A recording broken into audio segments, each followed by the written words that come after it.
Everyone, आज का हमारा जो क्लास चलेगा वो यूजीसी है, यानी university grant commission. University grant commission हमने इसलिए आज आपको बताने के लिए सोचा है क्योंकि यूजीसी किसी भी विश्वविद्यालय एवं महाविद्यालय के विकास के लिए, उसके मानकता के लिए, उसके एकरूपता के लिए और उसके वित्त की व्यवस्था का प्रावधान करता है। यूजीसी जानने के लिए कुछ हमें जानना और भी पड़ेगा, इसलिए कि यूनिवर्सिटी एजुकेशन कमीशन पहले बना था। जैसा कि हम सभी जानते हैं कि 15 अगस्त 1947 में भारत आज़ाद हुआ और जब भारत आज़ाद हुआ तो उस वक्त चहुमुखी विकास की आवश्यकता थी। उसी क्रम में जहां मोदालियर कमीशन बनाया गया हायर एजुकेशन के डेवलपमेंट के, हायर सेकेंडरी एजुकेशन के डेवलपमेंट के लिए 52-53 में, वहीं नेशनल लाइब्रेरी कलकत्ता की स्थापना किया गया। राष्ट्र को समर्पित किया गया ताकि जितनी भी राष्ट्र से संबंधित सूचनाएं हैं, राष्ट्र में है या राष्ट्र के बाहर हैं, उन्हें इकट्ठा किया जाए और आने वाली पीढ़ी को दिया जाए। उसी संदर्भ में दिल्ली पब्लिक लाइब्रेरी की भी स्थापना की गई 1951 में। और साइंस के क्षेत्रों में विकास के लिए, शोध को आगे बढ़ाने के लिए इस डॉक बनाया गया, Indian national scientific documentation centre 1952 में यूनेस्को के सहयोग से। उसी क्रम में यूनिवर्सिटी एजुकेशन कमीशन भी बना 1948 में, यूईसी यूनिवर्सिटी एजुकेशन कमीशन। और ये जो यूईसी बना उसके अध्यक्ष बनाया गया है राधाकृष्णन को, और 1948 में बनाया गया। 1948 में जैसे ही यूनिवर्सिटी एजुकेशन कमीशन 1948 में बना, एस राधाकृष्णन ने कॉलेज और यूनिवर्सिटी का सर्वे कराने के बाद ये पाया कि इसके कोर्स में डेवलपमेंट चाहिए, यहाँ का जो करिकुलम है इसमें सुधार की आवश्यकता है, पुस्तकालय के सुधार की आवश्यकता है, और जो शिक्षण कार्य कर रहे हैं शिक्षक उसमें भी गुणवत्ता की ज़रूरत है। और उन्होंने महसूस किया ये सारी चीज़ को, इसलिए उन्होंने, यानी एस राधाकृष्णन ने यूनिवर्सिटी एजुकेशन कमीशन के जो चेयरमैन थे, जो अध्यक्ष थे, उन्होंने रिकमेंड किया कि एक ऐसा कमीशन बनना चाहिए जो बड़ा हो और भारत में शिक्षा के क्षेत्र में हायर एजुकेशन के डेवलपमेंट के लिए मजबूती से काम कर सके। और उन्होंने ही रिकमेंड जब किया तो भारत सरकार ने यूनिवर्सिटी ग्रांट कमीशन बनाया और 1953 में बना, जैसा कि आप लोग सभी जानते हैं। और पहले अध्यक्ष सी.डी. देशमुख को बनाया गया। सी.डी. देशमुख जो तत्कालीन कुलपति थे दिल्ली विश्वविद्यालय के, और 1956 में इसको पार्लियामेंट से पारित कराया गया और उसके बाद ये ऑटोनोमस बॉडी के रूप में काम करने लगा। ये भी क्वेश्चन प्रतियोगी परीक्षा में पूछा जाता है कि ये कैसा संस्था है, कैसा संगठन है। तो ये संस्था जो आपका आंसर होगा कि स्वायत्तशासी यानी ऑटोनोमस बॉडी के रूप में काम करने लगा।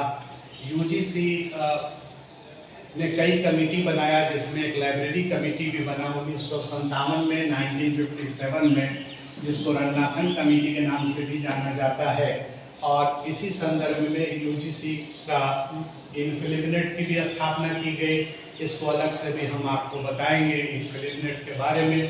तो इनफिलिमिनेट जो बना 1988 में, लेकिन 91 में जो है ये फंक्शनल हुआ। इनफिलिमिनेट के मतलब होता है इंफॉर्मेशन लाइब्रेरी नेटवर्क। इसको बनाने के पीछे लॉजिक ये था कि पूरे भारतवर्ष में जितना भी शिक्षण संस्था है, खास करके महाविद्यालय, विश्वविद्यालय और शोध संस्था, उसको आपस में जोड़ दिया जाए। और इनफिलिमिनेट ने एक सॉफ्टवेयर डेवलप किया, सोल सॉफ्टवेयर, जिसको हम लोग सॉफ्टवेयर ऑफ यूनिवर्सिटी लाइब्रेरी कहते हैं। इससे भी क्वेश्चन आता है कि सोल में कितने जो है मॉड्यूल्स हैं, तो ये मॉड्यूल 6 है। और सोल जो है कहाँ से, तो सोल जो है इनफिलिमिनेट से। और इनफिलिमिनेट के जो पहले डायरेक्टर बने थे वो प्रोफेसर यशपाल साहब बने थे। और मैं बता दूं कि जब इनफिलिमिनेट की स्थापना हुई थी तो ये अहमदाबाद में, और अभी जो है ये गांधीनगर में है। इस पर मैंने कहा कि अलग से वीडियो हम बनाएंगे। यूजीसी जो है अब इसका भी नाम परिवर्तित हो चुका है और इसका नाम जो है HEC हो गया है, HECI हो गया है। HECI का मतलब होता है higher education commission of India, higher education commission of India, ये हो गया हायर। उसके बाद ये एजुकेशन और ये हो गया commission, higher education commission, higher education commission of India.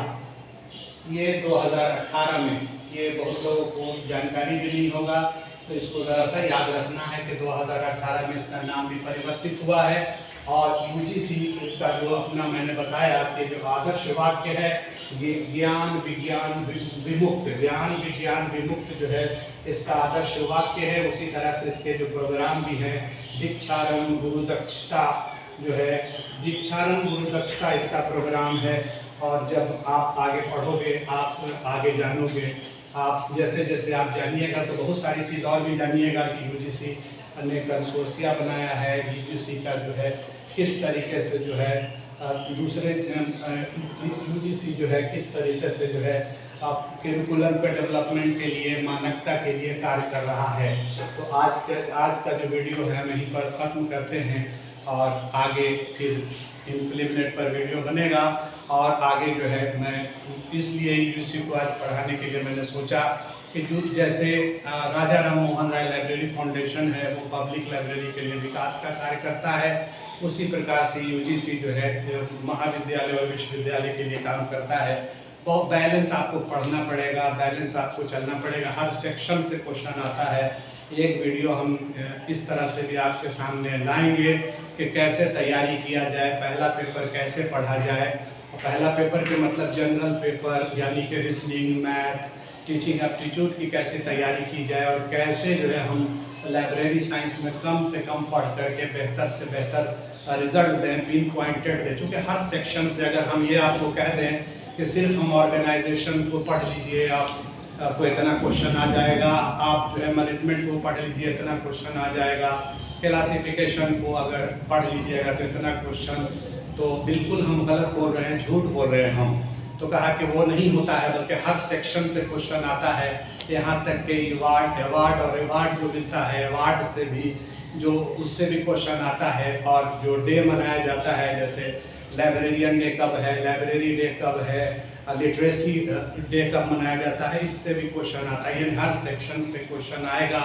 तो अगर इस तरीके से हम तैयारी करेंगे, चूँकि मैंने आपको पहले ही वीडियो में बताया था, आपको मैंने कहा था कि देखिए पिछले 2 दशकों से हम पढ़ाने का कार्य कर रहे हैं और ये कोविड काल से हम ऑनलाइन भी क्लास लेने लगे, वरना ऑफलाइन में ही जो है चाहे BLIS हो, चाहे MLIS हो, चाहे प्रैक्टिकल हो या फिर जो है ये कंपटीशन का क्लास जो है चलता है उसको लेते थे। लेकिन आपको मैं बता रहा हूँ कि ऑनलाइन की जो व्यवस्था हुई ये कोविड के बाद तेज़ हुआ और इधर कुछ दिनों से हम वीडियो बना करके आपके सामने इसलिए दे रहे हैं ताकि गांव में लोग जाने।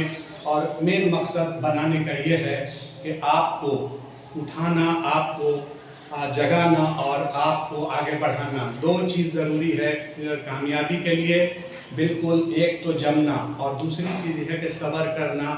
यानी कि जो है आप समझ लीजिए इस बात को कि अगर परिश्रम होगा और परिश्रम के साथ धैर्य यानी जिसको सब्र कहते हैं अगर रहेगा तो निश्चित हम कामयाब हो जाएंगे। लेकिन दिशा और दशा सही हो तो दशा और दिशा सही। और कहा कि मेहनत से घबराना नहीं है, अगर हम मेहनत से घबरा गए तो निश्चित है कि हम असफल हो जाएंगे। हमें जमना पड़ेगा, हमें पढ़ना पड़ेगा। जो पढ़ेगा वही बढ़ेगा, यही मेरा नारा रहता है कि जो पढ़ेगा वही बढ़ेगा, जो पढ़ेगा नहीं वो नहीं बढ़ेगा। तो आज यहीं तक, अगला वीडियो फिर। नमस्कार, जय हिंद।